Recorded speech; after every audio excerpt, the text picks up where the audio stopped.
नमस्कार। दोपहर समाचार में आपका स्वागत है।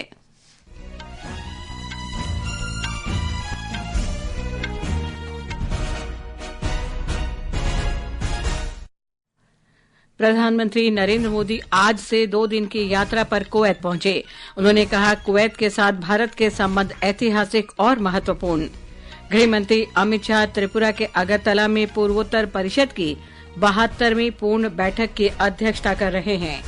राजस्थान के जैसलमेर में जीएसटी परिषद की बैठक जारी। वित्त मंत्री निर्मला सीतारामन बैठक की अध्यक्षता कर रही हैं। जयपुर गैस टैंकर दुर्घटना में मरने वालों की संख्या 14 हुई। भारत ने देश में विनिर्माण क्षेत्र का विस्तार करने के लिए एशियाई विकास बैंक के साथ $35 करोड़ के ऋण समझौते पर हस्ताक्षर किए। तनाव और हिंसा की वैश्विक चुनौतियों से निपटने के लिए आज पहला विश्व ध्यान दिवस मनाया जा रहा है। और मौसम विभाग ने अगले 5 दिन तक जम्मू कश्मीर और हिमाचल प्रदेश में भीषण शीतलहर का अनुमान व्यक्त किया।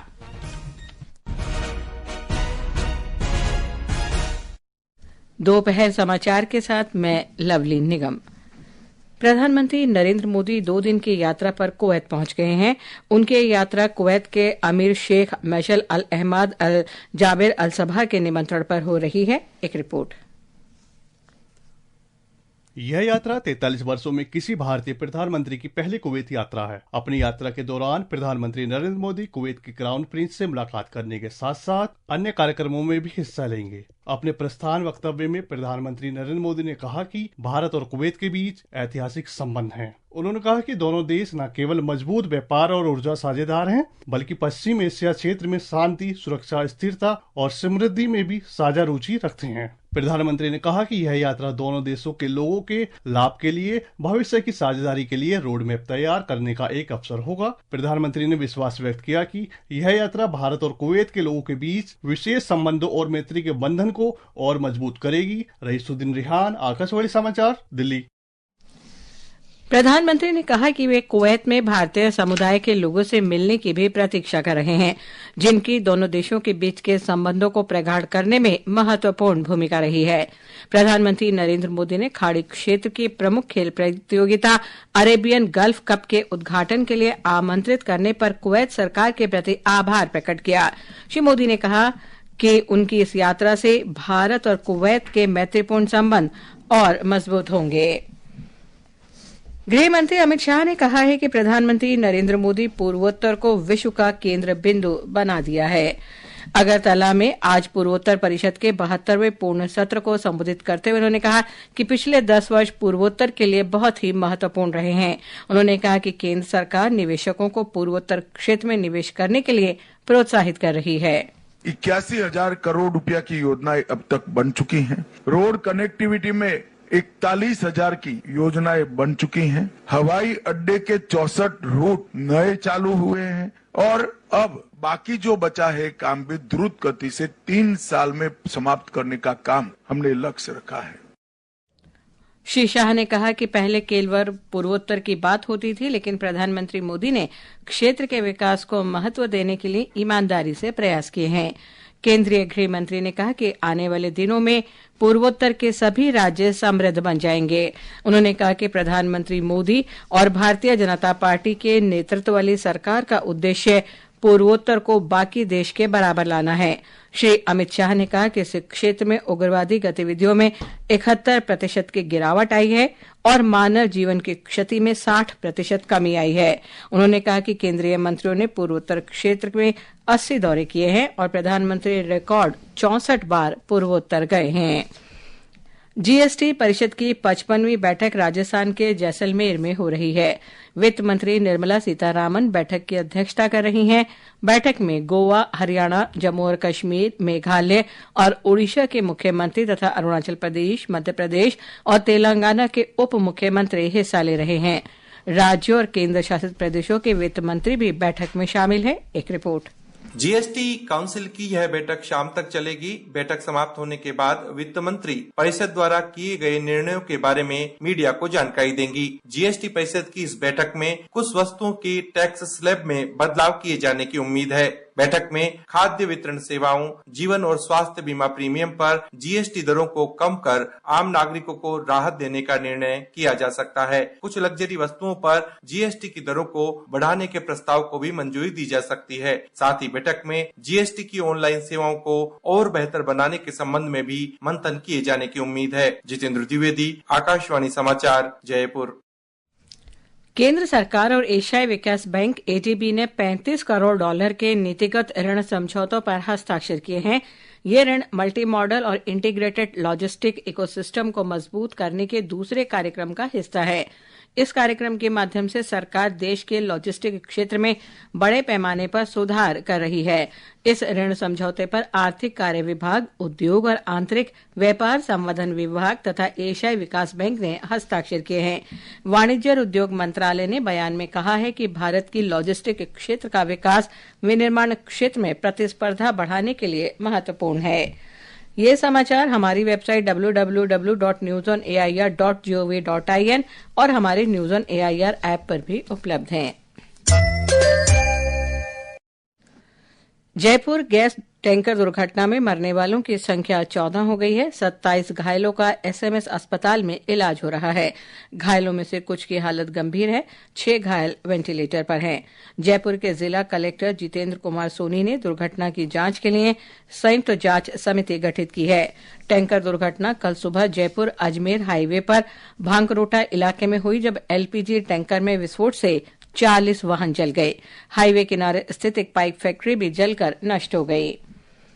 पर्यावरण, वन और जलवायु परिवर्तन मंत्री भूपेंद्र यादव ने आज उत्तराखंड के राजधानी देहरादून में वन रिपोर्ट 2023 का विमोचन किया। उत्तराखंड के देहरादून में केंद्रीय पर्यावरण, वन और जलवायु परिवर्तन मंत्री भूपेंद्र यादव ने भारत वन स्थिति रिपोर्ट 2023 का विमोचन किया। ये रिपोर्ट हर 2 साल में भारतीय वन सर्वेक्षण द्वारा प्रकाशित की जाती है और देश के वन और वृक्ष संसाधनों का आकलन प्रस्तुत करती है। एक रिपोर्ट के अनुसार भारत का कुल वन और वृक्ष आवरण 8,27,357 वर्ग किलोमीटर है, जो देश के भौगोलिक क्षेत्र के लगभग 25% है। इसमें पिछले आंकलन की तुलना में 1,485 वर्ग किलोमीटर की वृद्धि हुई है। इस वृद्धि में छत्तीसगढ़, उत्तर प्रदेश, उड़ीसा और राजस्थान जैसे राज्य सबसे आगे रहे हैं। वहीं मध्य प्रदेश, अरुणाचल प्रदेश और महाराष्ट्र में सबसे बड़ा वन और वृक्ष आवरण मौजूद है। रिपोर्ट में देश के कार्बन स्टॉक का भी उल्लेख किया गया है, जो 7,285.5 मिलियन टन है, जो पिछले आंकलन से लगभग 81 मिलियन टन अधिक है। साक्षी सिंह, आकाशवाणी समाचार, देहरादून। हरियाणा के पूर्व मुख्यमंत्री चौधरी ओम प्रकाश चौटाला का अंतिम संस्कार आज दोपहर 3 बजे किया जाएगा। इस अवसर पर उपराष्ट्रपति जगदीप धनखड़ अपनी पत्नी के साथ वहां मौजूद रहेंगे। मुख्यमंत्री नायब सिंह सैनी, केंद्रीय मंत्री मनोहर लाल और राज्यसभा सदस्य सुभाष बराला भी अंतिम संस्कार में शामिल होंगे। गुजरात में कच्छ के रेगिस्तान में आयोजित वार्षिक रण उत्सव में बड़ी संख्या में पर्यटक आ रहे हैं। प्रधानमंत्री नरेंद्र मोदी ने लोगों से इस उत्सव में शामिल होने का आग्रह किया है। श्री मोदी ने कहा कि रण उत्सव पर्यटकों को कच्छ की शानदार संस्कृति और गर्मजोशी भरे आतिथ्य को देखने का अविस्मरणीय अनुभव प्रदान करेगा और प्राचीन रण की खोज करने का अवसर प्रदान करेगा। हमारी संवाददाता ने बताया है कि नवंबर में शुरू हुआ यह उत्सव अगले वर्ष 15 मार्च तक चलेगा।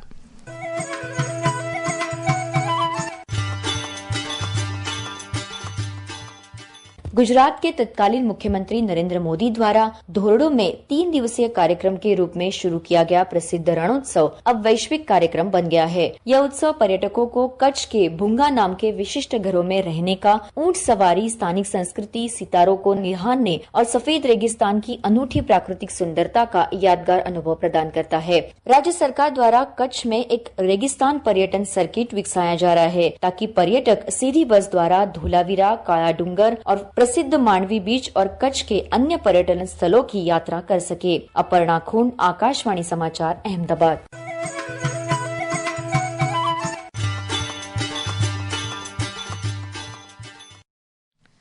ये समाचार आकाशवाणी से प्रसारित किए जा रहे हैं। ताजा समाचार जानने के लिए आप हमारे social media handle @AIR news Hindi को फॉलो कर सकते हैं। आज पहला विश्व ध्यान दिवस है। इस दिवस का आयोजन शांति और कल्याण की भावना से जीवन जीने के लिए प्रेरित करने के उद्देश्य से प्रारंभ किया गया है।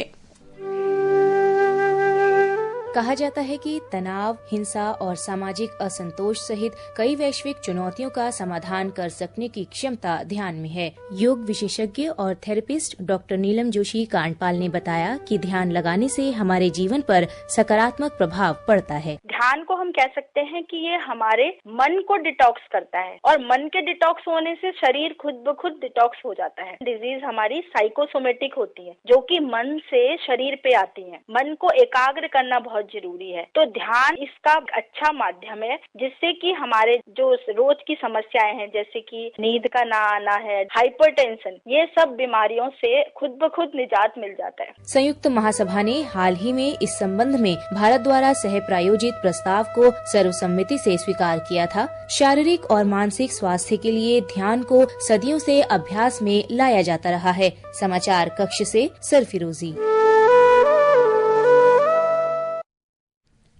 प्रधानमंत्री नरेंद्र मोदी ने देशवासियों से ध्यान को अपनाने और दैनिक जीवन का अंग बनाने की अपील की है।